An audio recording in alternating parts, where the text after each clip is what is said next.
अब हम बात कर रहे हैं गोलीय दर्पणों से प्रतिबिंब के बनने।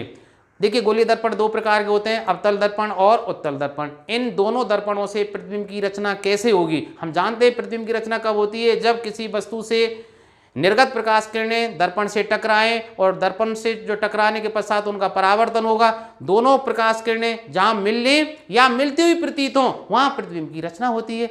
अब कोई प्रकाश किरण दर्पण के किस भाग पर आए, वो किस प्रकार से परावर्तित होती है, उस संबंधित 4 नियम हैं। इन 4 नियमों में से किन्हीं 2 नियम का प्रयोग करके आप और हम प्रतिबिंब की रचना करना सीखेंगे। तो पहला नियम क्या है कि जो प्रकाश किरण दर्पण के मुख्य अक्ष के समांतर आती है वो दर्पण से परावर्तन के पश्चात मुख्य फोकस या फोकस बिंदु से होकर गुजरती है या गुजरती हुई प्रतीत होती है। मैं अभी चित्र बनाकर आपको बताऊंगा कि कब गुजरती हुई प्रतीत होती है और कब गुजरती है।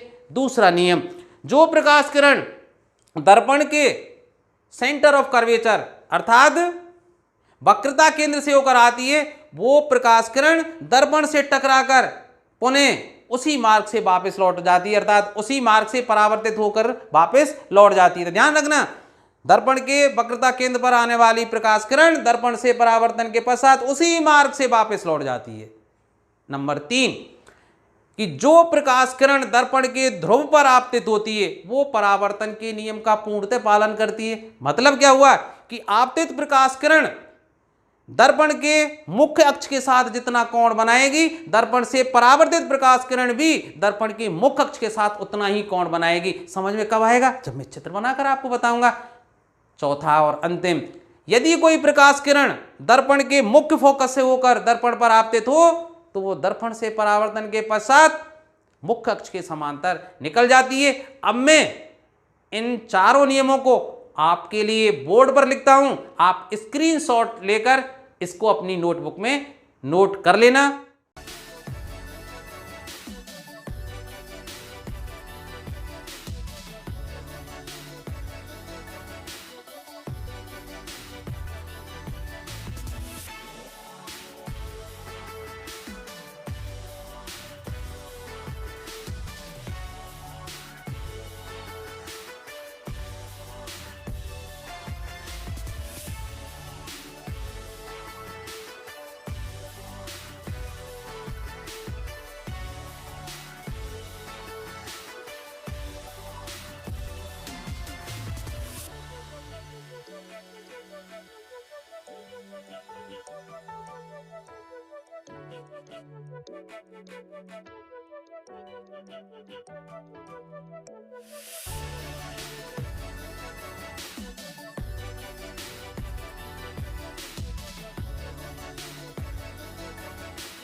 अब आपको अवतल दर्पण से प्रतिबिंब का बनना बताते हैं। तो पहली कंडीशन क्या हो सकती है, जब वस्तु अनंत पर हो।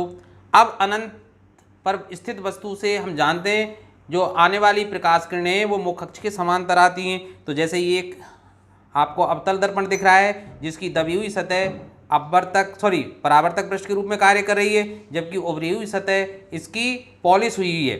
ठीक है, अब इसके लिए आप एक बात ध्यान रखें कि सबसे पहले F और C आपको लिखना है, अर्थात मुख्य फोकस और C लिखना है। तो इसके लिए सबसे सरल तरीका ये रहेगा कि जो 6 सेंटीमीटर वाला हिस्सा है उसको यहाँ रख दीजिए और 3-3 सेंटीमीटर की दूरी पर 2 बिंदु लगा दिए। जैसे मैंने यहाँ बिंदु लगाए हैं, आप देखिए 6 सेंटीमीटर वाला हिस्सा यहाँ रख दिया मैंने P पर, ध्रुव पर, फिर 3 सेंटीमीटर के बाद एक बिंदु लगाया और एक फिर 3 सेंटीमीटर के बाद एक बिंदु लगाया। तो 0, 3 और 6 पर। तो देखिए यहाँ तो आप C लिख दीजिए और यहाँ क्या लिख दीजिए F। हम जानते हैं कि P से लेकर F तक की दूरी फोकस दूरी कहलाती है और P से लेकर C ये क्या है, वक्रता त्रिज्या है, और वक्रता त्रिज्या फोकस दूरी की दुगनी होती है। ठीक है, इसको हम सिद्ध कर चुके हैं। तो अब देखिए अनंत कहाँ माना जाएगा, C से परे। ठीक है, अब अनंत से आने वाली जो प्रकाश किरणें आप ये मान के चलिए बहुत दूरी पर है, जैसे सूर्य से आने वाली प्रकाश किरणें बिल्कुल मुख्य अक्ष के समांतर हम मान सकते हैं। तो ये मुख्य अक्ष के समांतर आने वाली प्रकाश किरणें देखिए इस तरह से मुख्य अक्ष के समांतर ये कोई प्रकाश किरण आ रही है और ये भी कोई मुख्य अक्ष के समांतर इस तरह से मान लेता हूँ 2 प्रकाश किरणें, क्योंकि प्रतिबिंब के लिए हम जानते हैं प्रतिबिंब बनने के लिए 2 प्रकाश किरणों का मिलना या मिलती हुई प्रतीत होना आवश्यक होता है। तो ये मुख्य अक्ष के समांतर आई और ये मुख्य अक्ष के समांतर आई। अब किसी गोलीय पृष्ठ से अपवर्तन का पहला नियम यही कहता है कि जो किरण मुख्य अक्ष के समांतर आपतित होती है दर्पण से परावर्तन के पश्चात मुख्य फोकस से होकर गुजरती है। तो देखिए ये जो प्रकाश किरण मुख्य अक्ष के समांतर आई है कहाँ से होकर गुजरेगी, F से होकर गुजरेगी। तो देखिए F से होकर गुजार देता हूँ, तो ये परावर्तित होने के बाद इस तरह से गुजर गई। इसी तरह नीचे वाली प्रकाश किरण जो मुख्य अक्ष के समांतर आ रही है वो भी दर्पण से परावर्तन के पश्चात F से होकर गुजरेगी। तो ये भी इस तरह से यहाँ गुजरी। तो दोनों प्रकाश किरणें कहाँ मिली, F पर मिल रही हैं। इसलिए अनंत पर स्थित जो वस्तु बहुत बड़ी थी उसका प्रतिबिंब कैसा बन रहा है, उल्टा बन रहा है। अभी आप जो कहेंगे सर उल्टा की कैसे पता, क्योंकि हम जानते हैं 6 में से 5 कंडीशन में अवतल दर्पण द्वारा जो प्रतिबिंब बनते हैं वो उल्टे बनते हैं और वास्तविक बनते हैं, क्योंकि किरणें वास्तव में मिल रही हैं। इसलिए जो प्रतिबिंब है तो प्रतिबिंब कैसा बन रहा है भाई, इस कंडीशन में जो प्रतिबिंब बन रहा है वो वास्तव में बन रहा है, इसलिए जो प्रतिबिंब है वो वास्तविक है। उल्टा है, वह वस्तु से बहुत छोटा है, बहुत छोटा। और मैं तो कहता हूं कि ये कैसा है, बिंदुवत है।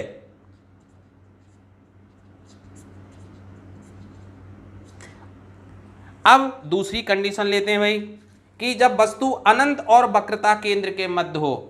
तो अनंत और वक्रता केंद्र, तो उसी तरह भाई पहले अनंत और वक्रता केंद्र की स्थिति तब आएगी, वही स्थिति मानते हैं कि 0, पहले 0 पर एक पॉइंट लगाइए, फिर 3 पर लगाइए, फिर 6 पर लगाइए। 6 पर ये ध्रुव है भाई दर्पण का, और ये क्या है F, उसी तरह, और ये क्या है C। अब वस्तु कहाँ है, अनंत और C के मध्य, अर्थात C से परे है, इधर की साइड, C से इधर की साइड है। तो वस्तु में कोई यहां मान लेता हूं AB। ठीक है, AB कोई वस्तु है, वो लंबवत, मुख्य अक्ष के लंबवत ऊपर की ओर है, इस तरह से A और ये B। अब इसका प्रतिबिंब प्राप्त करने के लिए हमें 2 किरणों की आवश्यकता होगी। ठीक है, तो एक प्रकाश किरण, अब देखिए आपके जो 4 नियम है किसी गोलीय धरातल से अपवर्तन के परावर्तन के, अपवर्तन ध्यान में आ जाता है, तो गोलीय धरातल के परावर्तन के जो 4 नियम हैं उनमें से कोई से 2 आप इस्तेमाल कीजिए और प्रतिबिंब की रचना कर दीजिए। तो सबसे पहला तो क्या होता है कि जो किरण मुख्य अक्ष के समांतर आती है, तो देखिए एक किरण मुख्य अक्ष के समांतर ले आइए। मुख्य अक्ष के समांतर आने वाली प्रकाश किरण हम जानते हैं दर्पण से परावर्तन के पश्चात F से होकर गुजरती है, तो सीधी सी बात है आप F से होकर गुजार दीजिए।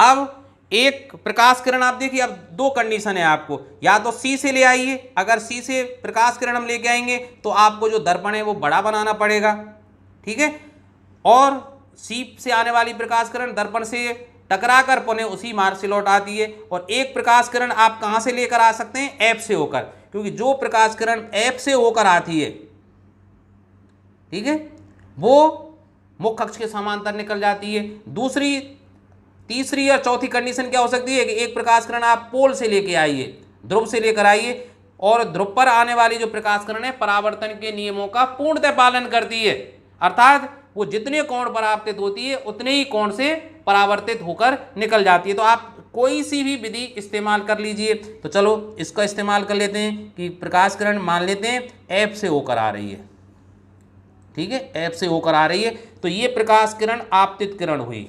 तो हम जानते हैं कि जो प्रकाश किरण लेंस के F से होकर अर्थात फोकस से होकर आती है, वो लेंस से, मैं लेंस बार बार कह रहा हूं, दर्पण, सही है, कि दर्पण से परावर्तन के पश्चात मुख्य फोकस के होकर आने वाली प्रकाश किरण दर्पण से परावर्तन के पश्चात कहां होकर निकल जाती है भाई, मुख्य अक्ष के समांतर निकल आती है। तो इस तरह से निकल जाएगी, इस तरह से, और इसको आगे बढ़ा दीजिए, और ये निकल गई भाई, ये इस तरह से निकल गई। तो अब ये दोनों प्रकाश किरणें यहां मिली,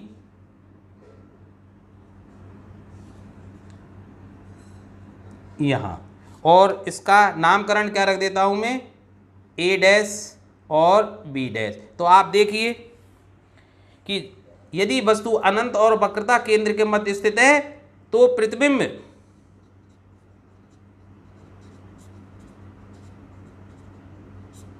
कैसा बन रहा है भाई, वास्तव में बन रहा है, क्योंकि किरणें वास्तव में मिल रही हैं। वास्तविक कैसा बन रहा है, देखिए वस्तु कहां थी, मुख्य अक्ष के ऊपर लंबवत, ठीक है, और प्रतिबिंब कहां बन रहा है, मुख्य अक्ष के नीचे लंबवत। तो कैसा है, उल्टा है, वह वस्तु से छोटा बनता है। आप देखिए AB की लंबाई अधिक है, A' B' की लंबाई कम है, वस्तु से छोटा बनता है। और कहां बन रहा है, F और C अर्थात फोकस और वक्रता केंद्र के मध्य बन रहा है। छोटा फोकस व वक्रता केंद्र के मध्य बनता है। सीधे सीधे हम क्या कह सकते हैं, F और C के मध्य बन रहा है।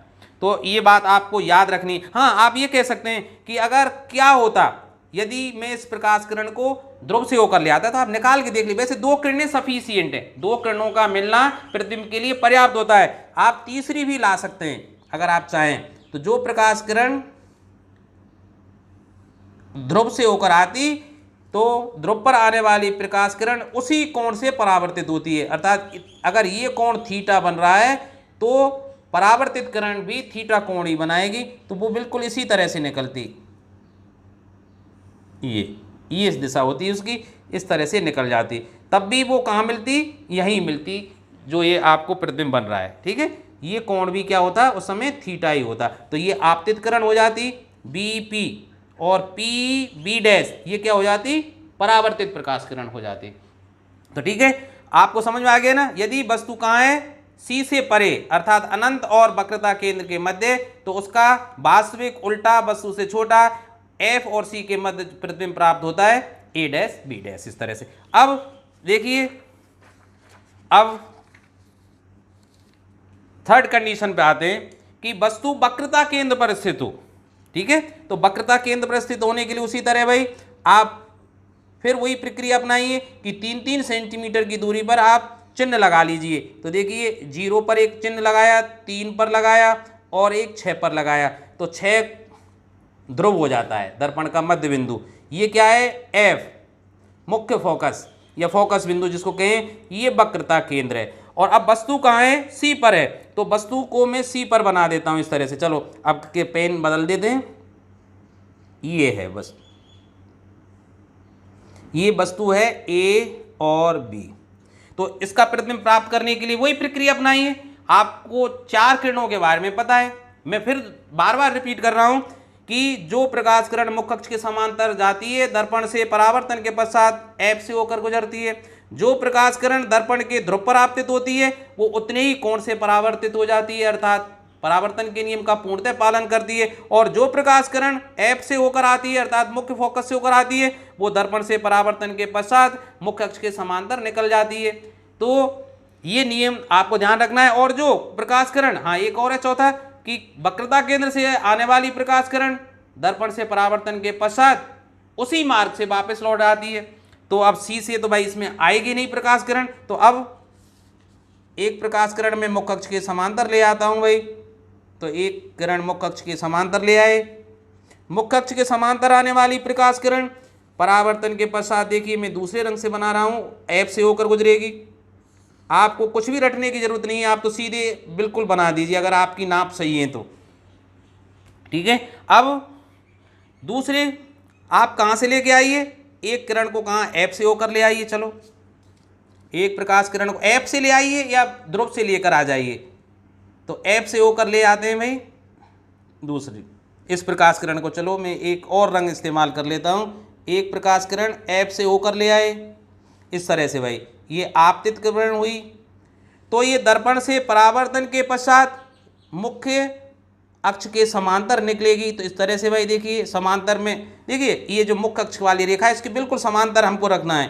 तो बिल्कुल समांतर के लिए अब हो गई समांतर, ठीक है। और इसको मिला दीजिए, तो ये किरण हुई, ठीक है, ये परावर्तित किरण हुई। तो अब देखिए प्रतिबिंब कहाँ बन रहा है, इस जगह पर बन रहा है। तो देखिए बिल्कुल प्रतिबिंब यहीं बन रहा है ना, लगभग सी पर बन रहा है। हाँ थोड़े सी गड़बड़ हो जाती है इसे, हाँ ये थोड़ी सी टेढ़ी हो गई है, हाँ ये, तो ये प्रतिबिंब यहाँ बन रहा है लगभग, ठीक है। थोड़ी सी ये हाँ दिशा गड़बड़ हो जाती है कभी, ये किरण जो होती है। तो ये प्रतिबिंब कहाँ बन रहा है भाई, इसको क्या कह दे सकता हूँ मैं, ए डैश और बी डैश। तो प्रतिबिंब ए डैश जो बी डैश है वो बिल्कुल सी पर ही प्राप्त हो रहा है और उतनी ही लंबाई का है। ये सी था भाई, यहाँ सी था, क्योंकि एक ही जगह कई बिंदु आ गए। तो प्रतिबिंब कैसा है, वास्तविक है, क्योंकि किरणें वास्तव में मिल रही हैं, वास्तविक है, उल्टा है, ठीक है, क्योंकि वस्तु कहाँ है, अपवर्ड और ये डाउनवर्ड है, उल्टा है, वस्तु के बराबर है। और कहाँ बन रहा है, सी पर ही बन रहा है। वह वक्रता केंद्र सी पर बनता है, ठीक है। अब आते हैं हम चौथी कंडीशन, देखिए जब वस्तु वक्रता केंद्र सी तथा मुख्य फोकस के बीच में स्थित हो, अर्थात वस्तु एफ और सी के मध्य स्थित हो, तो क्या कंडीशन होगी। तो देखते हैं उसी तरह हम 3-3 सेंटीमीटर की दूरी पर, अगर ये दूरियां आपने सही नहीं ली तो प्रतिबिंब में गड़बड़ हो सकती है। तो देखो 0, 3 और ये 6, तो ये सी, ये एफ और ये पी। तो अब वस्तु कहाँ है भाई, सी और एफ के मध्य। तो वस्तु को मैं सी और एफ के मध्य बना रहा हूँ बिल्कुल।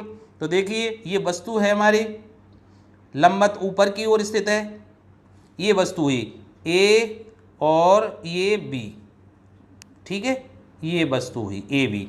तो इससे प्रतिबिंब की रचना के लिए उसी तरह एक किरण को मुख्य अक्ष के समांतर ले जाते हैं, बिल्कुल मुख्य अक्ष के समांतर। ये समांतर, ये किरणें सीधी खींचनी चाहिए भाई, तभी प्रतिबिंब सही आएगा। तो एक किरण जो मुख्य अक्ष के समांतर गई, हम जानते हैं दर्पण से परावर्तन के पश्चात वो एफ से होकर गुजरेगी। तो देखिए इसको एफ से होकर मैं गुजार देता हूँ, ये परावर्तित किरण हुई इस तरह से, ये निकल गई भाई। अब एक प्रकाश किरण को कहाँ से होकर ले आते हैं, आप दर्पण के ध्रुव से ले आइए, एफ से होकर ले आइए, ठीक है, एफ से होकर ले आइए आप। तो एफ पर आने वाली प्रकाश किरण हम जानते हैं, ये मुख्य फोकस से होकर आने वाली प्रकाश किरण में, चलो ये बना देता हूं इस तरह से, ये आ गई भाई, ये आपतित प्रकाश किरण हुई। तो ये दर्पण से परावर्तन के पश्चात मुख्य अक्ष के समांतर निकलेगी, इस किरण के समांतर ही आपको खींचना है इस तरह से। तो ये निकल गई भाई। तो प्रतिबिंब कहाँ बन रहा है, यहां बन रहा है, देखिए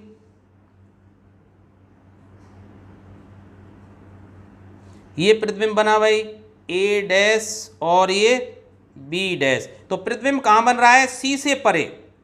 और देखिए वस्तु की लंबाई से इस प्रतिबिंब की लंबाई की तुलना कीजिए तो आपको प्रतिबिंब ए डैश बी डैश थोड़ा बड़ा दिखाई दे रहा होगा।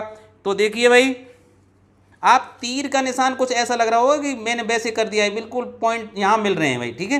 तो प्रतिबिंब कैसा है भाई, वास्तविक है, कैसा है, उल्टा है, वस्तु से बड़ा है, और कहां बन रहा है, सी से परे, तथा सी से परे। सी से परे का मतलब क्या होता है, वक्रता केंद्र और अनंत के मध्य बनता है, ठीक है, ये बात आपको ध्यान रखनी है। अब देखिए हम अगली कंडीशन पर आते हैं, पांचवी कंडीशन, जब वस्तु F पर स्थित हो। तो F पर स्थित वस्तु का प्रतिबिंब कहाँ बनेगा, इसके लिए वही प्रक्रिया अपनाते हैं कि 3-3 सेंटीमीटर की दूरी पर हम निशान लगा देते हैं, ये और ये। तो देखिए ये F, ये C, वस्तु कहाँ है, अब F पर स्थित है। तो देखिए F पर स्थित वस्तु के लिए मैं बिल्कुल एक लंबवत वस्तु बना रहा हूँ AB। तो देखिए ये वस्तु बना दी मैंने A और B, इसका पाद बिंदु A है, शीर्ष B है। तो प्रतिबिंब की रचना के लिए उसी तरह भाई, हाँ ये P दर्पण का ध्रुव और अंकित में कर देता हूँ। तो देखिए एक किरण जो मुख्य अक्ष के समांतर जाएगी, तो दर्पण के मुख्य अक्ष के समांतर आपतित प्रकाश किरण दर्पण से टकराने के पश्चात अर्थात दर्पण से परावर्तन के पश्चात F से होकर गुजरती है, हम सब जानते हैं, ठीक है। तो ये जो प्रकाश किरण है कहाँ से होकर गुजरेगी, F से होकर गुजरेगी, इस तरह से गुजर जाएगी भाई। और एक प्रकाश किरण अब कहाँ ले आइए, ध्रुव पर ले आइए। तो ध्रुव पर आपतित प्रकाश किरण, तो देखिए एक ध्रुव पर आपतित प्रकाश किरण में बना रहा हूँ इस तरह से, ये ध्रुव पर आपतित प्रकाश किरण है भाई। तो जितने कोण पर आपतित होती है उतने ही कोण पर वो परावर्तित होती है। तो देखिए उतने ही कोण पर, अब उतना ही कोण बनना चाहिए।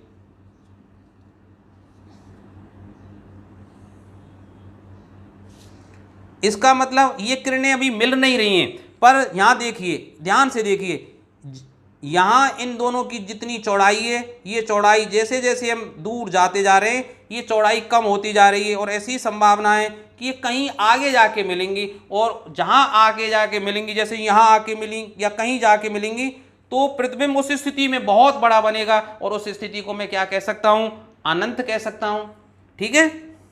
तो प्रतिबिंब, तो देखिए इसको मैं लिखने की सुविधा की दृष्टि से एडजस्ट कर लेता हूँ जगह को। तो प्रतिबिंब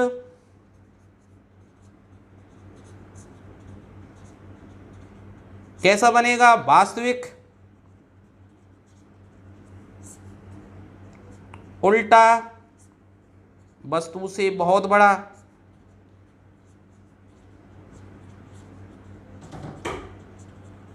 तथा अनंत पर बनता है।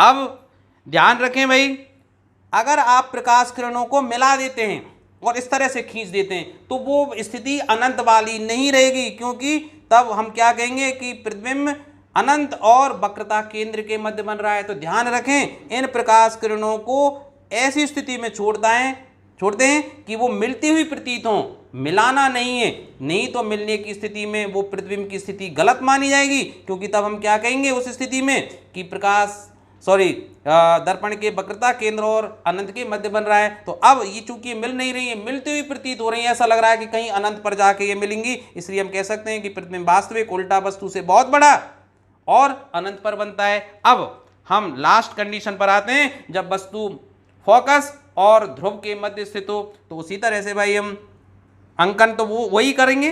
तो देखिए प्रक्रिया वही अपनानी है कि मुझे 3 बिंदु अंकित करने हैं, कहाँ, 0, 3 और 6 पर। 0 वाले को क्या कहेंगे, C, ये F और ये P हम जानते हैं। फिर मैं रिपीट कर देता हूँ, दर्पण के ध्रुव और मुख्य फोकस के बीच की दूरी को फोकस दूरी कहते हैं, और दर्पण के ध्रुव और वक्रता केंद्र के बीच की दूरी को हम वक्रता त्रिज्या कहते हैं। और हम जानते हैं वक्रता त्रिज्या फोकस दूरी की दुगनी होती है, इसलिए P और C के मध्य में F होता है, ध्यान रखने इस बात को। अब वस्तु मुझे कहाँ बनानी है, F और P के मध्य। तो अब मैं एक वस्तु को कहाँ बना देता हूँ, वही F और P के मध्य बना देता हूँ। एक वस्तु चलो ये लेते हैं, बिल्कुल अपवर्ड डायरेक्शन में है, ये वस्तु ले लेता हूं मैं, A और B, ठीक है। वही स्थिति होगी कि जो प्रकाश किरण मुख्य अक्ष के समांतर आपतित होगी, दर्पण से परावर्तन के पश्चात F से होकर गुजरेगी। तो आप वही अपना ये देखिए, ये F से होकर गुजरेगी भाई,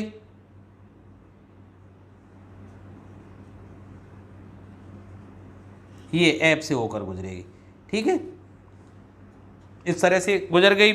अब एक प्रकाश किरण को कहाँ लेके आइए आप, अब देखिए, अब आपके पास ऐसा लग रहा होगा हम F से होकर नहीं ला सकते, हम C से बिल्कुल ला सकते हैं। आप C पर लेके आइए ना, कौन कह रहा है आपसे। तो आप, हाँ चलो मैं, या आप ध्रुव पर ले आइए, आप कह रहे हैं सर C से, बिल्कुल C पर ले आइए। आप एक प्रकाश किरण को C पर लेके आइए, C ये है, और B बिंदु से आने वाली एक प्रकाश किरण को आप C पे लेके आइए। इस तरह से हम जानते हैं कि ये C पर आने वाली प्रकाश किरण ऐसा, अब यहाँ कोई प्रेक्षक हो इस जगह पे, तो उस प्रेक्षक को क्या लगेगा कि ये कहाँ से आ रही है, बैकवर्ड बढ़ाने पर इस तरह से आ रही है, इसको बैक बढ़ाइए डॉट डॉट करके कि कहाँ लगेगी, उसको थोड़ा सा एडजस्ट कर रहा हूँ जिससे चित्र सही बने। तो ऐसा लगेगा कि भाई इधर से आ रही है, क्योंकि हम जानते हैं C पर आने वाली प्रकाश किरण वक्रता केंद्र पर आपतित प्रकाश किरण टकरा के और उसी मार्ग से लौट जाती है। तो ये प्रकाश किरण ऐसे लग रही है कि ये प्रकाश, देखो एक प्रकाश किरण यहाँ गई होगी और टकरा के इस तरह से गई होगी और टकरा के वापस इस तरह से चली गई होगी। तो हम जानते हैं C पर आपतित प्रकाश किरण, तो ऐसा लग रहा है ना वो C से आने वाली प्रकाश किरण, तो यहाँ के प्रेक्षक को कैसे लगेगा कि वो प्रकाश किरण यहाँ से आती हुई प्रतीत होगी आपको इस तरह से। और इसी तरह अब दोनों ये प्रकाश किरण इधर तो मिलेंगी नहीं, क्योंकि इनकी चौड़ाई बढ़ती जा रही है, तो इसको बैक बढ़ाइए दोनों को, ठीक है। तो ये कहाँ मिल रही हैं भाई, तो दोनों प्रकाश किरणें इस बिंदु पर मिल रही हैं। तो यहाँ ये जो प्रतिबिंब बनता हुआ लग रहा है हमें, कौन सा, A' और B', तो यही प्रतिबिंब की वास्तविक स्थिति है। तो प्रतिबिंब इस स्थिति में कैसा बन रहा है भाई, तो प्रतिबिंब कैसा है, अब क्या वास्तविक है, नहीं है वास्तविक, क्योंकि बनता हुआ प्रतीत हो रहा है, ठीक है। किरणें मिलती हुई प्रतीत हो रही हैं, वास्तव में नहीं मिल रही हैं, इसलिए प्रतिबिंब कैसा है, आभासी है, उल्टा नहीं है। क्योंकि देखिए वस्तु AB अपवर्ड ऊपर की ओर है और प्रतिबिंब भी ऊपर की ओर है, तो प्रतिबिंब आभासी सीधा वस्तु से बड़ा बनता है।